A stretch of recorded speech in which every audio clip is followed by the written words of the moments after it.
Reporting for The Nation, Jeremy Scahill's released a report on CIA operations and secret sites in Somalia. And according to Scahill, in a back corner of Mogadishu's international airport is a sprawling walled compound run by the CIA, where they run a counterterrorism training program aimed at building an indigenous strike force to carry out combat operations against members of Alshabaab. But that's not all. Reportedly, there's another secret prison buried in the basement of Somalia's National Security Agency headquarters, where prisoners are held, some of them rendered from Kenya.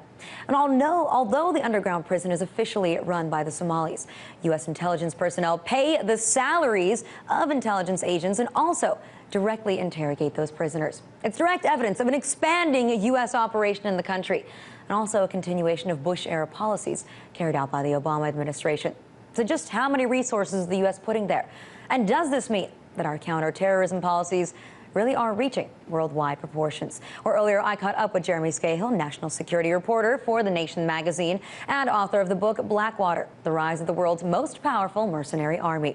And I first asked him if he had any idea when he went to Mogadishu that this is what he would find.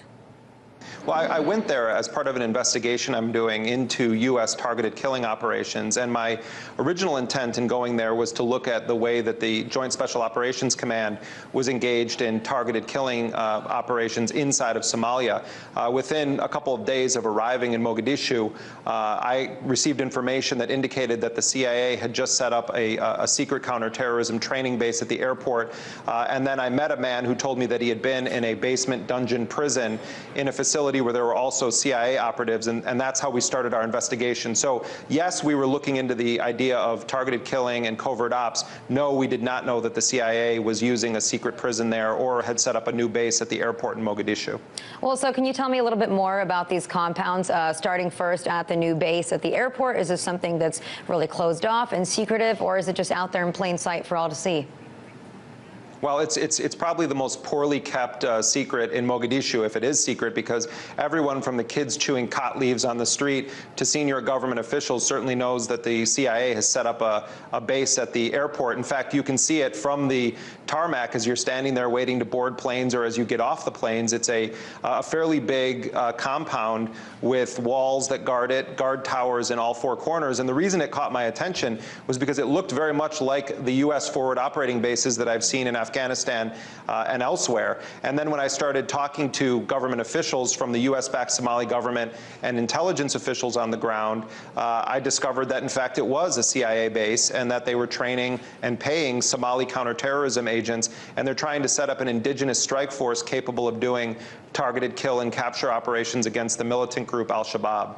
Now, you also reported that so your Somalian source, or one of them that you spoke to, said that these guys are lined up about once a month and paid $200 in cash. How much money is that for a Somalian? For Somali people, $200 a month is a huge amount of money. I mean, let's remember, this is a country that hasn't printed its own currency since 1991. It's a place where the best chance that a young man in particular has of employment is by working as a militia member with an AK-47. So to have $200 is a pretty decent salary, especially if it's consistent. And to have it paid in American money is the best way that it could be done. I mean, relative to what you and I would think would be good pay, obviously it's not much money at all. In Somalia, that's a tremendous amount of money for an individual to make. Okay, and so then if we look at the fact that they've been paying these people, they've been training them to set up these operations, has any of it actually been successful?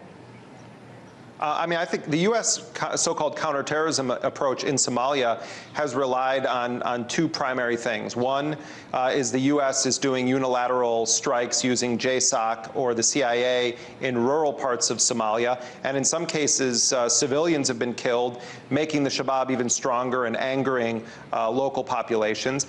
On the other hand, inside of Mogadishu, the only thing that the U.S. can rely on, for the most part, as a replacement for intelligence is indiscriminate shelling by the African Union forces known as AMISOM that are funded and armed by the United States. They just indiscriminately shell areas where the Shabaab are believed to have strongholds, and they force everyone to flee, the Shabaab and the civilians that were living there. And it really is just a replacement for accurate intelligence, and it's angering and enraging a lot of people and causing a lot of civilian damage and civilians to be killed. And as part of that, this counterterrorism training program the CIA has is in theory aimed at doing more surgical operations, but the Somali intelligence sources that I spoke with said they've only tried one operation in a Shabaab-controlled area, and it was a disaster, and the Somali agents ended up getting killed, and they haven't tried one since, and that was late last year. They also told me they don't have a single credible informant in the Shabaab areas. And remember, the US-backed government in Mogadishu only controls 30 square miles of the capital city. Much of the rest of the city, and in fact the country, is in the hands of warlords, clans, or Al-Shabaab. Now, I really want to get into this subterranean prison that you were told about. What goes on there? When we talk about interrogations, are U.S. officials directly involved in the interrogations? Are these harsh interrogation techniques? Did you get any of those details? I just want to be clear that what I reported in my article was what I felt that I journalistically had the right to report. In other words, I had multiple sources. I believe that it was true. On the issue of harsh interrogation, I don't have any information that I can report that there is torture taking place in the prison or anything that we would know in this country as harsh interrogation techniques. Having said that, the conditions in the prison themselves sound to me like abuse. It's in a dungeon where there are no windows and no sunlight. The air was described to me as thick and disgusting, in totally unsanitary conditions, bed bug infestation throughout the prison, mosquitoes, prisoners that seem to be going crazy, rocking against walls, banging their heads on the walls. I was told there are children, young boys that are also inside of the prison. Many of the people that are there were picked up on suspicion of having links to Al-Shabaab or Al-Qaeda, and I was told very directly by multiple Somali intelligence officials and government officials that the American and French intelligence agents that work with the Somalis directly interrogate prisoners if they ask, and that it does happen, and that the Somali intelligence agents let them do it freely. When I spoke to well, I can't say the name of the entity that I called for comment because they told me that I could only identify them as a U.S. official, but let's just say a U.S. official familiar with these operations said that the Americans only debrief terror suspects in the presence of Somali agents and only jointly with those Somali agents. That was contradicted by everyone else I talked to for this story. Now, Jeremy, everything that you've reported here, if it's all true, is a very big deal. Not only is it a continuation of Bush policies by the Obama administration when it comes to having secret prisons, when it comes to rendition, when it comes to detaining people in such harsh conditions, but I'm just curious why then it is that we haven't seen you on every single news channel, why all of those real news networks out there aren't dying to get the story from you. Yeah, so far it's just been Democracy Now!, Al Jazeera, and Russia Today, RT, that have expressed serious interest in this story. And I should say the story is 100% true. And the U.S. government, when I called them for comment, confirmed that it was true. They just tried to play semantics with. They were concerned that I was going to call it a black site. They were concerned that I was saying that they were directly interrogating the prisoners. They prefer the term debriefing of prisoners. You know, so that was where the issue was. I think that there's a couple of factors here. One, both CNN and ABC News did stories on their websites that, in the case of CNN, didn't even mention my report and just basically reprinted a press release from the CIA saying that, you know, they were just assisting the Somali government. ABC News did something far more insidious. They mischaracterized what I reported and then had a U.S. official responding and denying something that I didn't even say, which is that the U.S. was running a counterterrorism detention facility. What I said is exactly what I reported, and that is that the U.S. is paying the salaries of Somali agents who are operating an underground dungeon prison, and that U.S. officials are interrogating prisoners there. That is 100% true, and no one from the government will come forward to deny it because they know it's true. And so these media outlets are serving as conveyor belts for the propaganda of the Central Intelligence Agency, which is very good at spin.